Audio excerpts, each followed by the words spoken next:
Olá, olá, olá, pessoal, tudo bem? Estamos de volta depois de praticamente um mês sem gravar, sem produzir conteúdo por aqui, mas estamos vindo de uma data muito especial que foi o Motor e Mentor Experience. Foi o evento que nós organizamos aqui no Motor e Mentor. Foram 2 dias de imersão de muito conteúdo. Nosso convidado de hoje, inclusive, estava lá, ele vai contar um pouquinho do que foi. E estamos de volta com várias novidades, inclusive mês que vem, agora mês de novembro, a gente vai ter um novo lançamento aqui dentro do podcast também, onde vocês poderão conhecer ainda mais da indústria, dessa vez o coração dela. Então fiquem ligados aqui. Se você ainda não é inscrito no nosso canal aqui no YouTube, clica aqui no sininho. Se estiver no Spotify, começa a seguir o nosso podcast aí, os convidados do Cassiano principalmente, né, Cassiano? Com certeza. Que nós temos conteúdos semanais aí completamente voltados para o desenvolvimento de conhecimentos da indústria, tá bom? E hoje, então, ninguém melhor do que Cassiano Santos, perdão, tem um amigo que é Cassiano Reis, cara. E aí eu tava conversando com ele esses dias, tô com o Reis na cabeça. O Cassiano Santos, que é engenheiro mecânico, pós-graduado em veículos elétricos e híbridos, né, Cassiano? Isso. Tem MBA em gestão de projetos. Atualmente ocupa a posição aí de engenheiro de produto, já participou aí de diversos programas e projetos de redução de custos, né, dentro da operação que atua atualmente. E Sim. Mais uma vez, seja muito bem-vindo, sinta-se à vontade, além dessa biografia que eu acabei de passar aqui, para contar um pouquinho sobre você para o nosso público aí. Claro, então primeiro, muito bom dia, boa tarde, boa noite a todos que estão ouvindo aqui. Agradeço a todos aí pela conexão, por estar prestigiando a nós aqui nesse momento. Então, eu sou o Cassiano, engenheiro mecânico, como o Lucas já fez a introdução, e além da parte dos projetos de redução de custos, foram alguns spots da carreira, a gente trabalha já há um bom tempo na questão de desenvolvimento de produto, sempre com foco em cliente, para tentar entender tudo isso. Desde a infância, eu sou um cara que gosta bastante da parte automotiva, então naturalmente acabei escolhendo engenharia mecânica. Comecei trabalhando na parte de máquinas agrícolas, que era o que havia lá mais próximo da minha região. Me propiciou muito aprendizado nisso, convivência muito próxima com o cliente. Fui desenvolvendo a carreira até chegar na parte automotiva, onde estou hoje já há quase 8 anos. Ou seja, um sonho aí realizado, né? Por que não dizer? Sim. Na parte de Powertrain, que é uma coisa que eu adoro muito também, e que toca muito a questão aí do futuro da mobilidade, essa parte Powertrain, não que o resto do carro não pegue, mas essa parte pega bastante. E fora isso, investidor amador também, aprendendo muita coisa sobre investimentos, é uma área muito interessante, vale a pena. Também gosto muito de questões assim, natureza, cachoeiras, trilhas, bike e tudo mais. E essa parte automotiva, além de ser meu trabalho, também é meu hobby. Porque... Não satisfeito só durante a semana, tem final de semana também. Tem. E no resto do dia também. Enfim, ali, aquele cara que está sempre lá ligado nos sites, não só do Brasil, mas fora do Brasil, Estados Unidos, Europa, etc., acompanhando tudo que está acontecendo, o que está chegando, quais são as tendências, o que os clientes falam. Então, é algo que me atrai muito. Tanto é que eu sou até designer automotivo amador. Eu tenho um portfóliozinho lá em casa. Olha só, e por que não trouxe aqui pra gente ver? Tá devendo, vai ter que voltar de novo aqui com os desenhos, hein, cara? Voltamos. Tem algumas coisas que, diferentes de mobilidade também, não só carros, umas coisas esquisitas lá, mas que são bem diferentes aí também. E claro, como muitos aí, um pai de pet. Também, legal. Tem meu cachorro ali no Instagram, tem algumas coisas lá, dá pra ver, quando ele quer roubar meu mouse quando eu tô trabalhando, ou coisas desse sentido. Então, mais uma vez, obrigado a todo mundo e espero que todo mundo goste aí do nosso bate-papo aqui, que aproveitem a jornada. Show de bola, legal, Cassiano. Mais uma vez, seja muito bem-vindo. Obrigado. E é isso aí, gente. Bom, pra gente começar nosso bate-papo aqui, então, conta um pouquinho dessa tua trajetória profissional aí. Acho que agora melhorou. Conta um pouquinho da tua trajetória profissional, de como é que foi essa tua jornada acadêmica, de desenvolvimento, começou no mercado do agro e aí depois migrou para automotiva. Faz um contextualiza uma linha do tempo para nós aí, por gentileza. Legal. Bom, comecei a trabalhar já durante a faculdade, já no terceiro semestre, que eu nunca fui aquele tipo de gostar assim da parte só teórica. Eu queria entender um pouco mais como a coisa realmente acontecia. Então comecei como desenhista projetista na parte de máquinas agrícolas, lidando ali software, 3D, aquela coisa toda, acompanhando protótipos e etc. Aí disso eu tive uma passagem rápida também em questão de carrocerias de ônibus, então ali já é um primeiro contato na indústria automotiva. E ali, bom, eu vi que eu tinha que focar um pouco na minha formação acadêmica, principalmente na parte de desenvolvimento de produtos, que era uma coisa que eu queria aprender muito. A gente não tinha uma cadeira dedicada naquela época. E eu via que era muito importante a gente entender, assim, não só a técnica do que é um produto que a gente vai fazer, mas a interface com o cliente, por que está desenvolvendo aquilo. Então, isso me propiciou muito, foi o tema de TCC, inclusive, a metodologia de desenvolvimento de produto. É uma coisa que deixo aí a dica para todo mundo que faz engenharia para estudar a respeito, que vale muito a pena, é muito importante, que você entende onde você se encaixa no contexto, tanto da empresa como até do próprio mercado, em que a empresa atua. Essa é a parte bacana. E daí disso eu fiz um pequeno desvio de carreira, vamos dizer, mas intencional, na parte de manutenção industrial e máquinas agrícolas também. Por que manutenção? Porque é ali onde você vê no ato o produto em uso, dando problema, o cliente se incomodando, passando perrengue ali. E aí pegar as lições daquilo tudo para trazer para o desenvolvimento do produto. É muito importante ter essa vivência. Às vezes a gente pensa assim, um pouco de cultura graxeira aqui. Você vai ter lá um... Eu fui criado aí, hein, cara. Então Opa. Eu sei bem do que eu gosto. Legal, a conversa vai render. No sangue corre graxa. Legal. E aquela coisa, você tem um componente X ali, e ali você vai ter, sei lá, parafuso M6, M8, M10, M12, pro projeto e tal, pode ser a coisa mais linda e maravilhosa nos cálculos, etc. Legal. E aí o cara que vai fazer o reparo precisa de 54 tipos de chaves diferentes, o tempo de trabalho leva o triplo, máquina parada, cliente tomando prejuízo, privado do uso. Então, é importante ter essa noção também. Não é só o dimensionamento, etc. e tal, ou às vezes o menor custo de fabricação. Ali a gente tem que... Ali eu comecei a aprender um pouco do conceito do TCO, que é o Total Cost Ownership, que não é só o cliente adquirir o equipamento, mas enquanto ele estiver em uso, quanto vai custar para ele? Principalmente se for algo mais B2B, tipo uma máquina agrícola, por exemplo, é um B2B. Um automóvel, bom, se for um veículo comercial, um caminhão, alguma coisa, é um B2B, mas se for um carro de passeio, não é.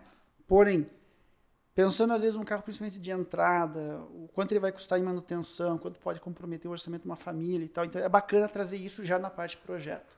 Legal. Pensar o sistema, né, como um todo. Para que o sonho não vire um pesadelo, né? Exatamente. E aí, feita essa parte de manutenção, daí eu trabalhei um pouco de novo na parte de máquinas agrícolas, engenheiro de produto, pegando, né, o todo ali. Eu tive o primeiro contato prático com a questão de modularização de produto, que é algo que vale muito a pena e, bom, tá na moda. Na indústria automotiva está aí para provar, tem muitos exemplos disso, de modularização, que eu sou meio aficionado por esse tema, até porque é uma questão que você pode desenvolver basicamente grupos e aquilo se transforma como se fosse num Lego. Vai montando cada coisa e cada hora sai uma variante diferente, sem você penalizar tanto lá o teu processo produtivo, a tua cadeia de suprimentos, que é uma coisa que pode acabar encarecendo o produto para o cliente final e esses encarecimentos reduzindo o valor agregado para ele. Então, também é uma questão importante para tomar em conta quando se desenvolve um produto. E aí, logo depois, comecei a trabalhar na área automotiva, que é onde eu estou hoje, já há um bom tempo. Desenvolvimento de componentes, peças powertrain e tal, e atualmente na parte de validação, controle motor. Controle motor envolve software, calibração, etc. Tridimensional? Como? Tridimensional? Não, eu digo o controle motor é o... Vamos lá, por exemplo, calibração. Como é que vai ser lá? Pressão de ar, parâmetros de combustão, essas coisas assim. Entendi. Então a gente faz essa parte da validação hoje, com toda a documentação necessária para respaldar projeto, tudo. Então é muito legal essa parte também, porque você entende, não é só lá o pistão, a biela, não sei o que, mas... Por que aquele pistão é daquele jeito? Por que aquela biela é daquele jeito? Como é que a gente extrai a potência, o torque do motor, a curva do torque, como o cliente vai perceber isso na hora que ele estiver lá dirigindo, manuseando o carro. Então, isso é uma coisa que interessa muito. Afinal de contas, quando você compra o carro, você não quer saber muito quantas peças tem lá dentro, etc. e tal. Você quer que o carro ande bem, que ele gaste pouco, que seja barato para manter, não faça muito barulho, não vibre e pronto. Uhum. Trabalho das nossas engenharias, claro, proporcionar isso, lógico, dentro das limitações tradicionais no desenvolvimento de um produto, como às vezes um orçamento e tal, o carro tem que atingir um valor X para não chegar também muito caro no mercado. Né? Uhum. Fazer carro, vamos dizer, sofisticado, por mais paradoxal que pareça, é mais fácil do que fazer um carro de entrada. Sim. Porque você tem menos restrições do desenvolvimento. Uhum. Então, essas coisas... Tem investimento, né? Sim, não vou dizer que seja carteira aberta, mas é quase. Então, tem valor agregado, né? Tem. Uhum. E a exclusividade, né, também, que vem atrás. Também. E daí, nesse trabalho, nessa experiência automotiva, também a gente conquistou a certificação IPMA 100, gerenciamento de projetos, que ela serve, vamos dizer, para testar o quanto a gente realmente conhece dessa prática. E, claro, a gente sabe, hoje o gerenciamento de projetos é essencial para todo e qualquer produto que a gente vai desenvolver, principalmente produtos complexos, caros, como é um automóvel. Se a gente sair só na execução e fazendo, uma hora vai dar problema. Vai se perder a mão, né? Exato. Show de bola. Legal, Cassiano. Eu gostei ali na introdução da biografia, a hora que você comentou ali, né? Pai de pet, anda de bike. Como é que concilia, antes da gente entrar no gerenciamento de projetos e nos veículos híbridos elétricos aí, como é que concilia essa vida profissional com hobbies e lazer aí? Como é que é a tua dinâmica de rotina aí? Ela é um pouco corrida, claro, né? Primeiro porque o cachorro me manda eu levar ele passear. O animal de estimação da casa sou eu, não é ele. E daí, ele dita as regras. Quase que sim. Aí, tem, né, questão dos passeios diários do cachorro, vai ali as 2 vezes e tal, né? O expediente de trabalho no meio disso aí. Depois uma academia, ou às vezes um pedal, e claro, aquele tempinho, né, para dar aquela fuçada no mercado automotivo, ver lá o que está acontecendo. Chegou um lançamento tal, não, está previsto chegar aquele. Como é que vai ser aquele carro? Mas e esse aqui frente aos concorrentes, como é que é? Então, ficar pensando nisso aí, assim, durante a semana. Aí, final de semana, claro. Com a namorada, lógico, né? A gente sai, vai, né? Em algum lugar diferente, sempre, isso também é legal. E quando esquenta, já começa o planejamento, a rota de cachoeiras e tudo mais para se largar para conhecer. Panelão, salto dos macacos, já conhece tudo então. Conheço vários. Que legal, cara, show de bola. E essa jornada aí é bem interessante porque é importante, né, Cassiano, ter esse equilíbrio profissional e porque a gente sabe que a rotina da manufatura hoje ela é uma rotina intensa, né? Então você precisa ter uma válvula de escape para que você tenha esse equilíbrio de pensamentos aí, né? Show de bola. Vamos aqui para nossa próxima pergunta que eu preparei na nossa pauta aqui, gente. Vai começar a sabatina agora aqui, hein? Bom, então acredito que principalmente você falou, né? Estudando aí o que tá vindo de fora, os lançamentos e tudo mais, as tendências. Hoje,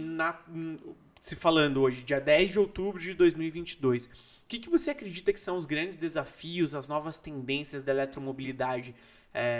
Falando politicamente, economicamente, a guerra, né, que a gente viu ontem, a Ucrânia derrubando um dos maiores acessos da Crimeia com a Rússia, que a gente sabe que a conta virá, né? Hoje já teve o maior ataque de mísseis aí desde o início da guerra. Como que você enxerga, como um entusiasta e especialista do setor, o futuro disso tudo, cara? Para onde a gente vai daqui em diante?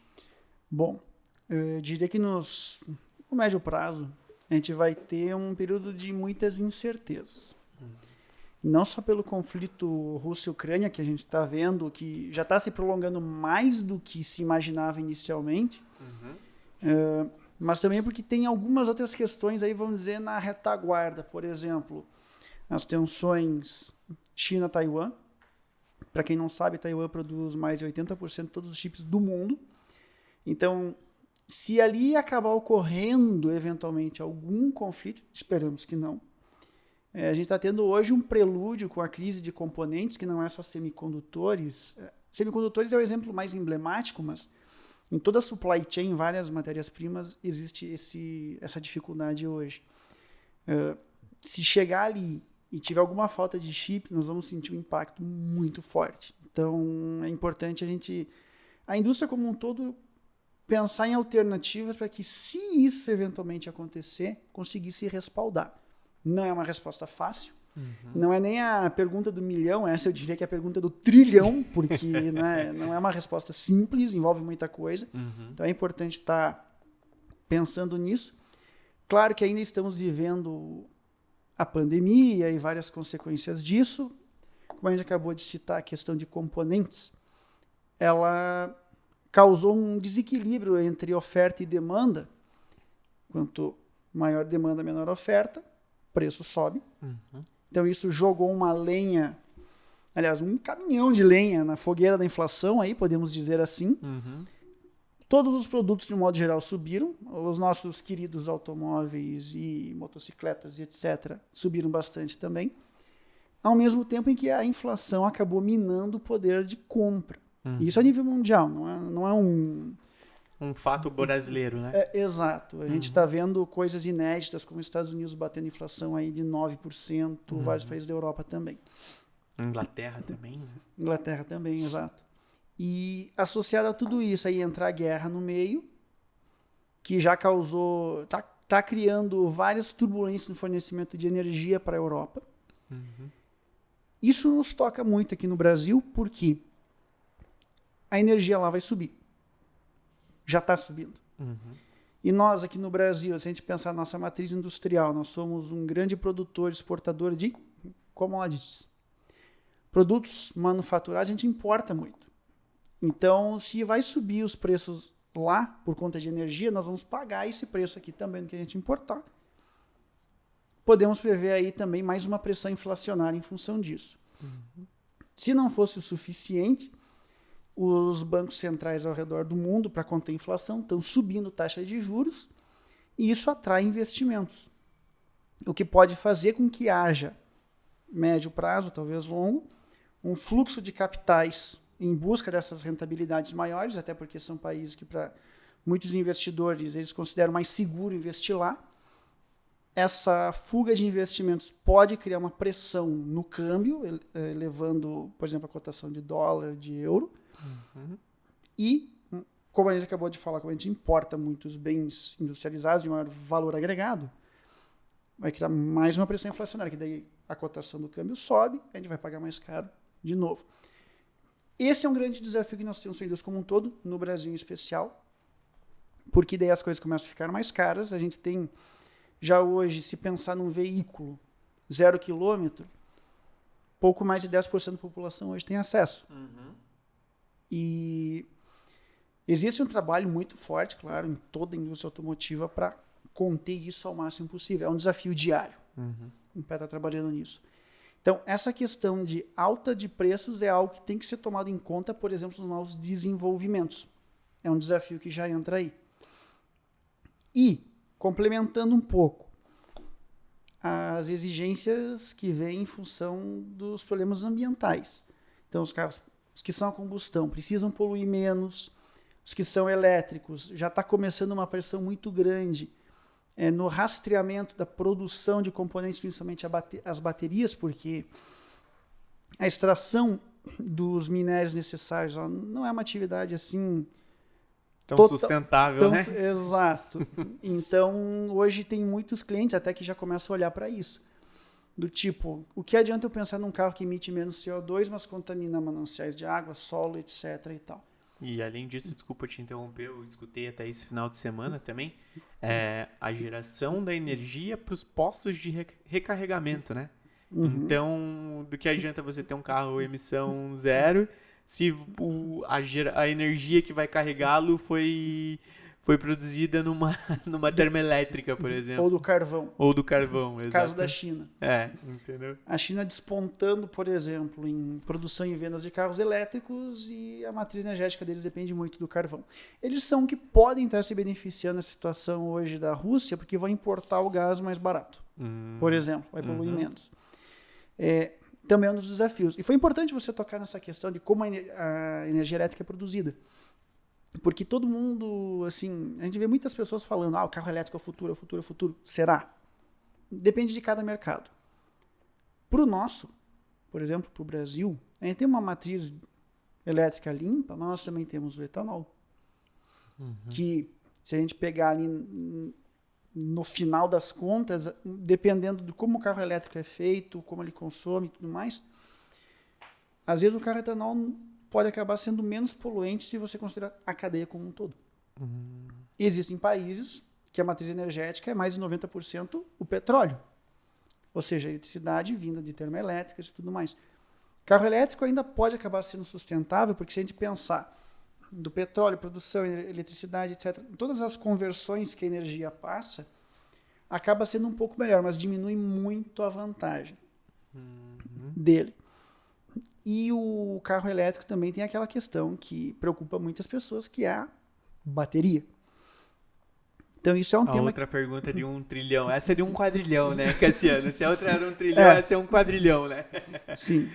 Felizmente, a indústria automotiva vem trabalhando muito forte no desenvolvimento de novas baterias que aliem um custo menor, uma durabilidade maior, uma autonomia maior, que acho uma das coisas que mais assustam quem pode pensar em um carro elétrico. E se eu quiser viajar daqui para algum lugar e eu ficar sem combustível, combustível no caso é energia, né? Como eu vou fazer para poder continuar minha viagem? Quanto tempo ficar o carro parado? Então se torna um desafio. E aí entra um outro ponto dos automóveis, eu não diria nem só elétricos, os eletrificados, nós temos híbridos, plug-in também, que podem entrar aí nessa conta, que é a preparação da infraestrutura para eles. Ela é um tema um pouco mais sensível, ela demanda muitas questões, inclusive governamentais, distribuição de incentivos, legislação e tudo. E se a gente olhar os governos de modo geral, eles não têm só o carro para se preocupar. Tem saúde, tem educação, tem muitas outras coisas que podem vir na frente, principalmente um país em desenvolvimento como o nosso. Mas, pensando em meio ambiente, também seria necessário algo nesse sentido para fomentar esse desenvolvimento, até para que a gente se mantenha em um compasso com os países desenvolvidos. Mas aí entra um pouco da questão que a gente fala muito, valor cliente, não é só fazer o produto que a gente acha bonito, a gente gosta da tecnologia. Tem que pensar muito bem, é necessário? Se a gente for ver a nossa matriz energética, etanol e tudo mais, a gente está muito mais limpo que muitos países no mundo. Então, diria assim que o carro elétrico é legal? Mas para nós ele poderia demorar um pouquinho mais, não tem problema. E o híbrido, para um país como o nosso, dimensões continentais, longas distâncias, ele é uma tecnologia que faz muito sentido para muitos clientes. Que daí você pode carregar, por exemplo, se for um plugin, né? Você carrega ele em casa com eletricidade e se, tá acabando gasolina, para num posto, reabastece, segue. Ele pode aliar essas duas vantagens. Claro que dentro do híbrido tem um range muito grande de possibilidades, vai desde o micro híbrido até o híbrido full plug-in, que você, se quiser, pode usar quase como um carro elétrico, a depender da autonomia que ele tem em modo elétrico. E outros desafios que vêm para a indústria como um todo, automotiva, o home office ele veio para o bem, eu diria, trouxe muitos benefícios, mas, por outro lado, ele diminuiu a demanda de mobilidade. Então, isso diminui um pouco as vendas. O que faz a gente pensar também assim, só o volume de vendas já não é mais a solução. Tem que pensar um pouco na rentabilidade do negócio e tudo mais. E tudo isso que a gente colocou aqui, então a gente começa a entender que estamos em um cenário de constantes mudanças. E um automóvel, de modo geral, um produto complexo, que o desenvolvimento é demorado, e fora o tempo do desenvolvimento, você tem que prever quanto tempo ele vai ficar em produção, cria um desafio, porque tantas mudanças acontecendo, será que quando eu lançar o carro já não vai estar meio obsoleto? Ou vou ter que antecipar uma evolução do produto? Coisas nesse sentido. Daí, um desafio para o business mesmo, de montadoras, que é a questão da rentabilidade. A gente escuta muito. As montadoras falam, não, vamos focar em rentabilidade, etc, etc. Significa que os carros mais baratos vão desaparecer? Não. Significa que elas vão focar um pouco mais nessa questão de carros mais rentáveis, para poder sustentar toda a operação. Legal. É que, desculpa até te interromper, isso que você me falou agora com relação ao home office, né? É muito nítido que essas novas gerações é muito mais importante você ter o acesso do que o pertencimento. Né? O pertencimento, eu digo, a aquisição do produto. Então, para as novas gerações, eu até vi, não lembro onde, não vou distribuir fake news aqui também, né? Em números, mas era justamente que os jovens atuais, eles preferiam, por exemplo, um celular novo do que um carro novo, entendeu? Então, por quê? Porque ele sabe que ele vai ter o Uber, ele vai ter o 99, ele vai ter o InDriver, ele vai ter o BlaBlaCar, ele vai ter o ônibus, o avião, para se deslocar para onde ele quiser. Então, o carro, para ele, já é algo supérfluo hoje. Por quê? Porque ele já tem essa mobilidade terceirizada. Ele não precisa assumir uma dívida, digamos assim, né? Por conta de deslocamento. Então, óbvio que salva as exceções. Há quem goste muito de ter e tudo mais, igual casa alugada. Enfim, tem os especialistas que dizem quando é e quando não é viável, né? Mas o carro eu vejo muito disso também, né? Sim, essa colocação faz todo sentido. Porque para quem vai, vamos dizer, usufruir da mobilidade, a pessoa tem que pensar se vale a pena ter o carro ou não. Para muitos casos vale ainda. Se colocar tudo na ponta do lápis, ainda vale a propriedade do automóvel. Mas sim, a questão da mobilidade já está passando pelo que a gente pode dizer que tudo está passando, que é a troca da posse pelo uso do serviço. Não vamos muito longe. Antigamente a gente tinha lá videocassete, etc. Alugava uma fita, vinha, colocava. Hoje não. Porque eu quero ver filme, eu não quero ter uma fita, não quero ter um videocassete, não quero ter um treco desse tamanho na minha sala para o meu entretenimento. Então, sim, a gente está vendo essa transformação assim como um todo. E, para fechar, o último desafio que vem são as novas tendências de mobilidade. Aquela coisa de pensar hoje um carro, 4, 5 lugares, então, não, isso está mudando. A gente está começando a ver aparecer em vários lugares do mundo os microcarros, que não são tão maiores assim que uma moto, transporte individual, uma motocicleta eletrificada, às vezes uma bicicleta eletrificada, o que coloca, claro, mais uma pressão na indústria, né? Na indústria, nos governos e na estrutura urbana como um todo.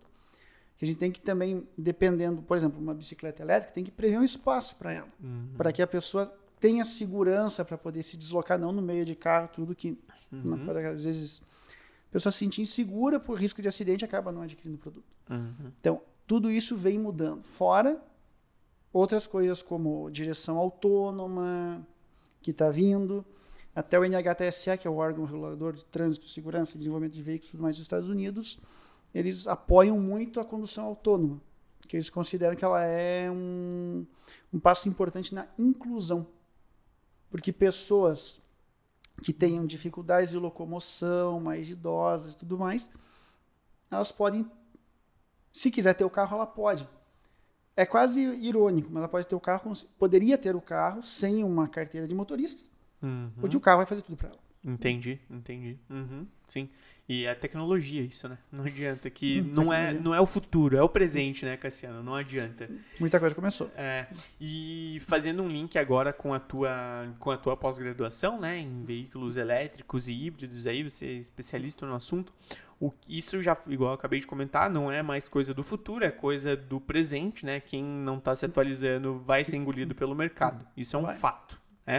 O que você acredita para as pessoas que estão começando a dar os primeiros passos aí nesse sentido, que elas precisam aprender e desenvolver para se destacarem no mercado profissional futuramente aí? Bom, a primeira coisa que eu colocaria é ter um bom entendimento do valor cliente. Não estou falando de ficar estudando marketing, tá, embora isso sim traga uma bagagem bem importante. Mas é você entender o propósito daquilo que você está fazendo, como o cliente vai estar usando e o que realmente tem valor para ele no dia a dia ou não. Isso é bem importante, para você conseguir focar o que você vai desenvolver naquilo que realmente vai impactar na vida de quem está usando o produto. Impactar positivamente, claro. Esse é um primeiro ponto. O segundo é a gestão de projetos. Não adianta querer sair só no fazendo. Não dá. Ou, na ilusão, você faz um planejamento muito incipiente, já sai fazendo, aí já vê que não dá certo, tenta de novo. Ou naquela coisa de ficar fazendo e planejando ao mesmo tempo. Não. Faça um planejamento mais robusto antes, pensado no cliente ou nos clientes. Muitas vezes a gente tem exigências governamentais e tudo mais. A própria empresa que vai fabricar o produto, ela é uma cliente também. Afinal de contas, ela não é uma instituição de caridade, ela tem que ter uma rentabilidade ali. Então, pôr tudo isso no balanço, é importante ter essa visão do todo, uma visão holística. Não é só você ser o melhor engenheiro ou engenheira de um componente X. Tem que entender como aquilo se encaixa no produto, no uso e tudo mais. Deixa o ego de lado, né? Deixa o ego de lado. E, sobretudo, assim, é bom a gente ter as capacidades, as competências, mas a gente tem que entender, realmente, ter o foco em cliente. Isso é uma questão bem importante. Aí, entrando um pouco mais na técnica de eletrificação de veículos e tudo mais. Baterias é uma coisa importante de entender. E a gente começa a ver que a indústria da mobilidade, o mais correto até é falar assim, inclusive, já está começando a abrir muito mais espaço para isso. Então, se antes a gente tinha talvez uma maioria de engenheiros mecânicos, a gente já começa a ver chegar em engenheiros mecatrônicos, eletricistas, não que já não tivesse, tinha, mas a participação deles está aumentando muito. E mesmo em engenheiro mecânico é bom entender, ter uma noção, pelo menos, para saber com o que está interagindo, com o que aquele componente está interagindo. Mais do que isso, agora vindo já para conectividade junto com a eletrificação. Se você tem um carro elétrico, às vezes é importante saber postos de recarga e tal, se está disponível, se não está. Já entra um pouco também no conceito de Smart Cities aí também para viabilizar mais o uso. Que inclusive temos uma feira aqui em Curitiba sobre isso, né? Sim. Felizardos nós, né, de termos isso aqui. E então essa tocada toda da conectividade que vai não só nisso, mas também você ter o carro como uma extensão, vamos dizer, dos teus arquivos, das tuas informações e tudo, é algo importante. Então aí a gente já começa a ver o engenheiro da computação chegando. E mesmo para quem não é dessa área, também é importante entender porque fatalmente, em algum momento, a conectividade vai impactar quase que tudo ali no carro, de alguma forma. O que traz uma necessidade, eu não diria que nova, mas ela aumenta a necessidade, que é a da segurança cibernética. Se hoje um computador pode sofrer um ataque hacker, imagina, por exemplo, um carro sofrer um ataque hacker. O prejuízo disso, né, cara? O custo de uma vida, né, cara? Sim, ou muitas, dependendo muitas, né? como é o ataque. E não precisa ir muito longe. Houve alguns casos bem pontuais. Por exemplo, do hacker entrar, afetar o funcionamento da transmissão de um carro, na calibração do carro. Então, essa parte ela é bem importante. Hoje, o desenvolvimento automotivo ele é muito robusto, é muito seguro nisso. Mas ele tem que continuar evoluindo porque ele tem que estar sempre fazendo frente a esses riscos. Então, também, não só um aprendizado novo para quem já está na área, mas também dá espaço para outras pessoas entrarem ali para trabalhar. Também uma coisa bem importante é a ciência de materiais, eu diria, porque se a gente for ver os requisitos de segurança cada vez mais apertados, vamos assim dizer, né? Porque uma das metas é, o sonho de qualquer montadora é poder dizer que ninguém vai morrer em um carro seu em um acidente. Aí já traz... NCAP, né? Exato. Então ali já vem implicações, por exemplo, na questão estrutural dos veículos. Não adianta querer fazer uma bigorna para dizer que é super seguro, que daí você já vai ter impacto lá no meio ambiente, porque o carro é muito pesado, vai poluir mais, etc. É um balanço delicado, então tem que saber fazer algo robusto, resistente, mas ao mesmo tempo leve.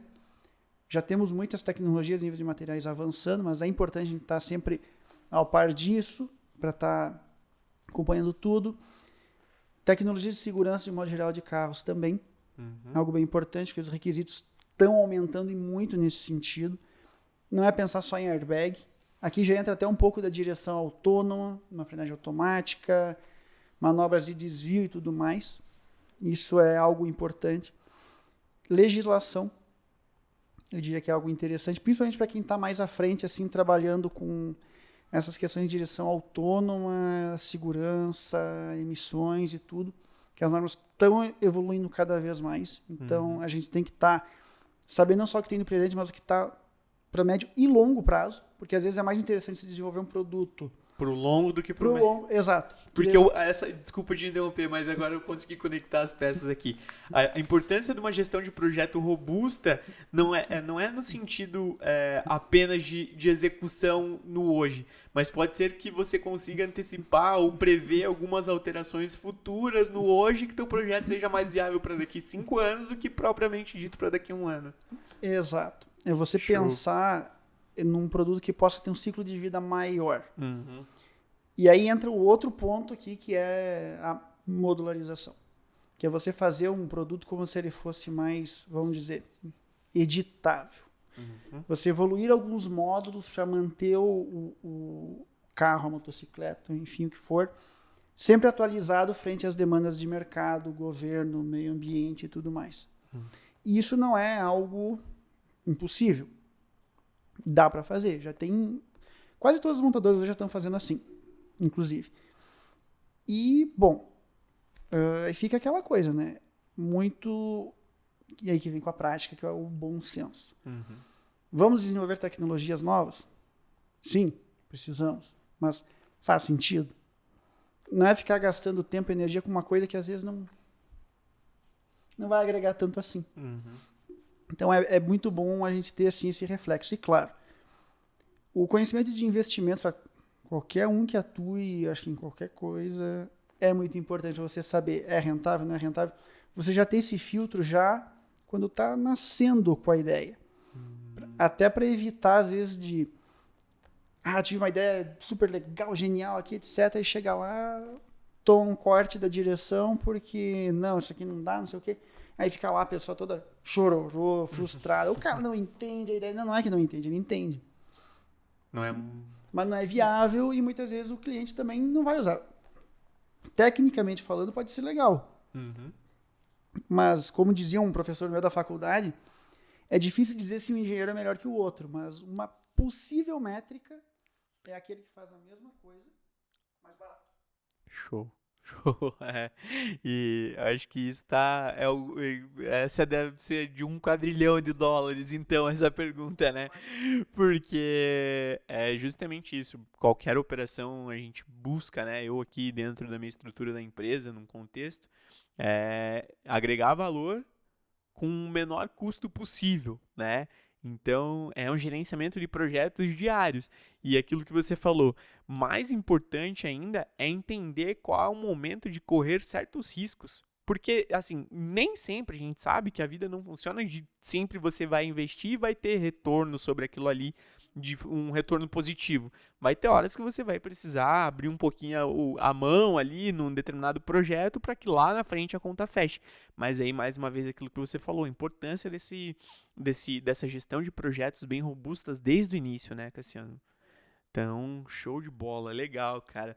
Muito bacana, igual eu já tinha comentado com o Cassiano aqui, gente, ele trouxe um resumo aqui, para não esquecer de nada, porque igual vocês viram, né, bastante coisa importante, né, a cola. Só que essa cola agora tem dono, ela vai mudar de mesa aqui, quer dizer, ela vai mudar de lado na mesa, porque eu falei para ele, agora a cola é minha, né, porque eu vou buscar aqui, vou ver o qual eu tenho menos conhecimento aqui e vou buscar me desenvolver, me adaptar, porque realmente é algo que, se a gente quiser ter uma conversa de igual para igual futuramente, né, Cassiano, com outras pessoas ou até mesmo ser referência, a gente precisa desenvolver, a gente precisa colocar esse conhecimento na vitrine aqui, né? E, gente, depois vocês vão adicionar o Cassiano no LinkedIn e vão lá cobrar ele de começar a fazer as publicações do LinkedIn dele lá, hein? Por favor.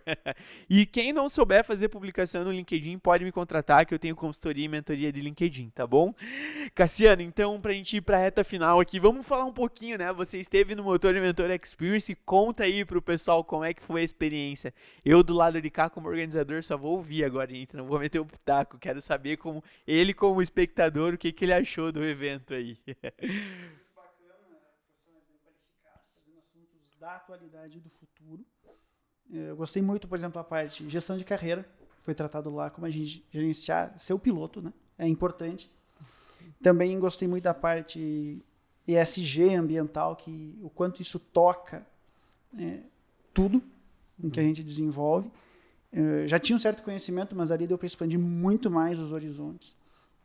Questão da diversidade, muito importante também, que eu, como, assim, na minha cabeça, eu tenho assim que não é só a questão da gente ser inclusivo, eu acho que seria mais talvez a gente ser não exclusivo. Porque, né, ser humano é ser humano, ponto, acabou. Não tem que ficar criando distinção ali. Mas todo ser humano é um poço de conhecimento de ideias, e a diversidade permite agrupar tudo isso e aplicar no dia a dia. Isso é muito legal, é muito interessante. E, claro, também tudo o que foi falado lá de a parte, essa cliente que a gente falou muito aqui também tinha muito isso, como para o cliente estar usando um pós-vendas, etc. Isso foi tratado, achei muito, muito interessante. Isso, claro, só estou dando uma pincelada, tá? Não consigo lembrar de todos os detalhes para trazer aqui, mas foi muito legal, eu recomendo, vale muito a pena. Que show, obrigado, Cassiano. Ó, gente, não foi propaganda, não foi nada disso, tá? Foi espontâneo, tá tudo certo, estamos alinhados. Bom, Cassiano, mais uma vez gostaria de te agradecer a tua presença aqui, por vir compartilhar. Já falei, né? Fica o convite para futuras gravações aqui. Tenho certeza que a gente vai criar muitos conteúdos juntos aqui para o público do Motor e Mentor. Mais uma vez, muito obrigado, tá? E no final aqui a gente sempre gosta de deixar o microfone aberto para o outro lado da mesa, né? Então, se você quiser me fazer alguma pergunta, crítica, elogio, sugestão, sinta-se à vontade. Esse momento é seu agora. Então, novamente agradecer a todo o público, né, que está acompanhando a gente aqui. Agradeço o convite. Legal. Não tenho dúvidas sobre o trabalho aí da Motor e Mentor. Já participei do evento, então já pude ver também. E, bom, já falei muito também, já deve estar enjoado de ver minha cara e me ouvir, né? Então, já está tudo realmente bem claro. Show de bola. Cassiano, mais uma vez, muito obrigado. Espero que a gente possa continuar mais uma vez mantendo contato aí, compartilhando conhecimento com o nosso público aí. Bom, gente, mais uma vez, se você ainda não é inscrito no nosso canal aqui, então curte, como que é, no YouTube é o sininho, se inscreve aqui embaixo e igual eu comentei agora há pouco aqui, agora após o Motor e Mentor Experience eu decidi começar os treinamentos, mentorias e consultorias de LinkedIn, tá? Então, se você quer começar a ser mais frequente no teu LinkedIn, compartilhar o teu conhecimento, mas obviamente com estratégias de execução, pode entrar em contato, o Mal vai deixar um QR Code aqui, vai redirecionar lá para o nosso WhatsApp e podem me procurar que vai ser um prazer apoiar vocês aí nessa jornada. Já comecei a apoiar 5 pessoas aí nos últimos 15, 20 dias e vai ser uma jornada bem legal, até porque, né, o Motor e Mentor Experience e o podcast nasceram do LinkedIn. Então tem uma bagagem bem legal para compartilhar com vocês aí e colocar na vitrine todo esse conhecimento. Bom, gente, mais uma vez, muito obrigado por vocês nos acompanharem aqui. No próximo episódio, vamos receber aqui o Matheus Afonso. Ele vai falar também sobre veículos elétricos aí, Cassiano. É bem legal. Vai curtir o episódio com o Matheus aí. E é isso aí, gente. Seguimos acelerando e até breve. Um abraço. Valeu.